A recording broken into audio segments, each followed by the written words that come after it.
Magandang araw sa iyo, matalinong bata. Bagong aralin, bagong kaalamang matatamasa. Ating alamin mga epekto ng mabuting pamamahala sa pagtugon sa mga pangangailangan ng bansa. Ang aralin natin ngayon ay tungkol sa mga epekto ng mabuting pamumuno sa pagtugon sa mga pangangailangan ng bansa. Sa araling ito, matutunan mo ang Most Essential Learning Competency o MELC na nasusuri ang mga gampanin ng pamahalaan upang matugunan ang pangangailangan ng bawat mamamayan. Pero bago natin talakayin ang ating aralin, subukan mo munang sagutan ang paunang pagsusulit. Panuto, isulat kung magaling na pinuno o hindi ang mga sumusunod na gawain. Lagyan ng hashtag kung magaling at ikis kung hindi. Una, ang isang pinuno ay binibigay ang pangangailangan ng kanyang mga mamamayan.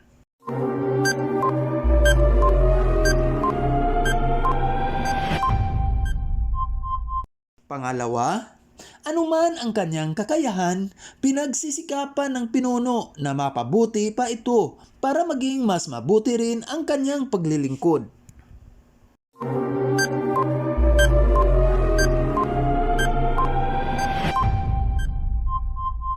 Pangatlo, naniniwala ang isang pinuno na ang batas na kanyang ginawa at ipinatutupad ay dapat sundin ng mamamayan lamang.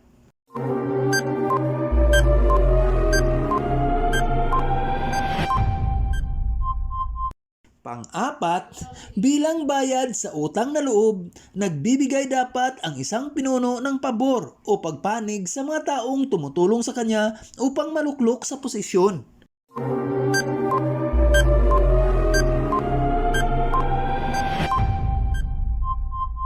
At panglima, dapat na matatag at may paninindigan ang isang pinuno sa pagpapatupad ng batas.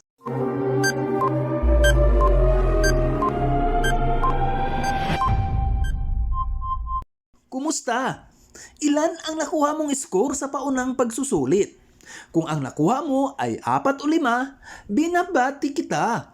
At kung 3 naman pababa, huwag mabahala, paunang pagsusulit lamang ito. Ngayon naman ay magbalik tanaw tayo sa nakaraan nating aralin. Panuto, dugtungan ang bawat pangungusap upang mabuo ang pahayag. Una, ang sangay na tagapagbatas ay. Pangalawa, ang sangay na tagapaghukom ay. Pangatlo, ang sangay na tagapagpatupad ay.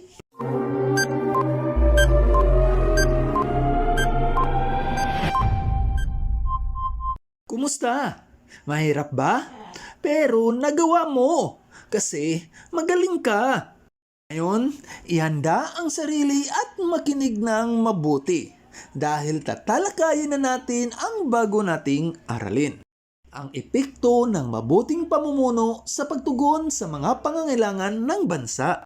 Ang pamumuno ay may kalakip ding pananagutan at pakikipagkaisa at pantay na pagtingin. Mapatao man o mapamahalaan. Ang mabuting pamunuan ay matatag at walang kaguluhan. May maayos na pamamahala, pangangasiwa sa mga yaman at patakaran, at may paggalang sa mga batas, at walang katiwalian. Ang mabuting namumuno ay tumitingin din sa mga aspektong nangangailangan ng tulong o atensyon at nakikinig sa boses ng mamamayan. Sa madaling salita, ang mabuting pamumuno ay may paggalang sa batas at sa nasasakupan. Mga epekto ng mabuting pamumuno. Una, epekto sa kalakalan. Isa sa epekto ng mabuting pamumuno sa kalakalan ay ang pag-unlad ng mga negosyo sapagkat naaayos ang mga pulisiya. Ang pulisiya ay ang koleksyon ng mabatas sa isang pamayanan o bansa na nararapat sundin ng lahat para sa kabutihan kung kaya't nakakahimok ito ng mas maraming namumuhunan o investors. Isa sa mahalagang katangian ng namumuno ang pagkakaroon ng matatag na kalooban, lalo na sa pagpapatupad ng mga programa at kautusan. Dapat ay matibay ang kanyang loob sa ipatupad nito. May mga pagkakataong siya ay babatikusin dahil sa kanyang mga pasya. Ngunit dapat na manindigan siya para sa kanyang desisyon na naayon sa batas dahil ang pagpapatupad ng mga pulisiya ay nakakapigil ng paglaganap ng kahirapan. Pangalawa, epekto sa kabuhayan. Ang maraming namumuhunan ay nagpapakita ng pagtaas ng kita ng komunidad at ng bansa. Ang pagpasok ng mga investors ay hudyat ng karagdagan sa pag-iempleyo, kaya't malaki ang pagbaba ng bagdan ng kahirapan. Maliban sa mga pisikal na patunay gaya ng maayos na kalsada at tulay at maunlad na mga agrikultural na pananim at pangisdaan, isang makabuluhang epekto rin ng mabuting pamumuno ang pagkakaroon ng mamamayan ng daan sa mga serbisyong pangkalusugan. Pangatlo, epekto sa kalusugan. Ang isang lingkod bayan ay dapat laging handang tumugon sa pangangailangan ng mga tao. Lagi niyang isinasaisip na ang kanyang layunin bilang pinuno ay maipaabot sa mga tao ang mga kailangan nila upang magkaroon ng isang magandang buhay. Mapapansin sa tuwing may mga sakuna tulad ng bagyo o lindol, ang Pangulo kasama ang ilang mga kasapi ng kanyang gabinete ay agad na dumarating upang tumulong sa mga nasalanta. Ito ay isinasaalang-alang ng pamahalaan upang lubos na mapakinabangan ng mga mamayan ang mga programa.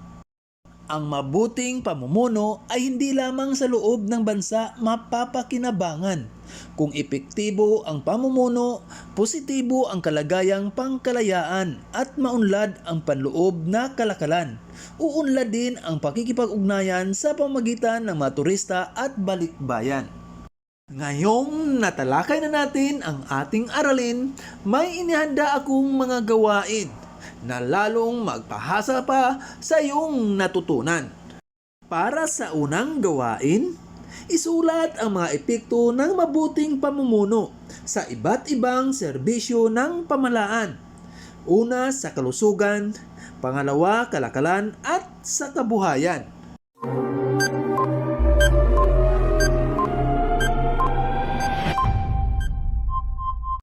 Kumusta? Mahirap ba? Pero kayang-kaya mo, di ba? Kasi mahusay ka.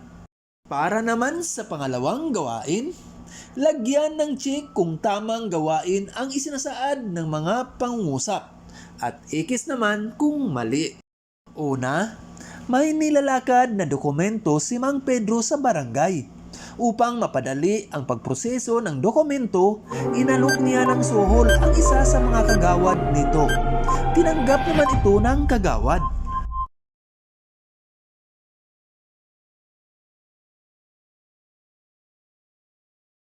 Pangalawa, mahigpit na ipinagbabawal na ngayon ng ating presidente ang paglabas ng walang face mask. Kaya lamang ang mayor ng lalawigan ay may anak na lumalabas ng walang face mask at hindi niya ito ipinapahuli o sinisita man lang.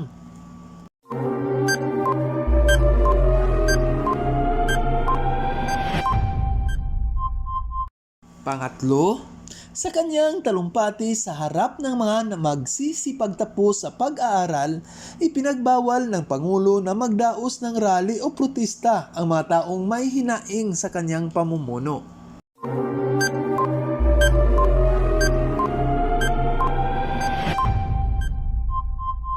Pang-apat, mahigpit na ipinagbabawal sa batas ang iligal na pagtitinda sa mga bangkita at daanan ng mga tao.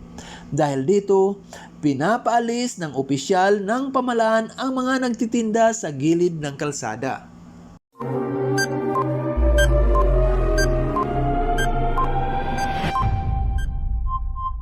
At panglima, may kausap ang mayor na isang dayuhang namumuhunan. Sa pagsusuri, napansin na makakasira sa iniingatang yaman ng komunidad ang nais nitong ipatayong negosyo, kaya tinanggihan niya ito.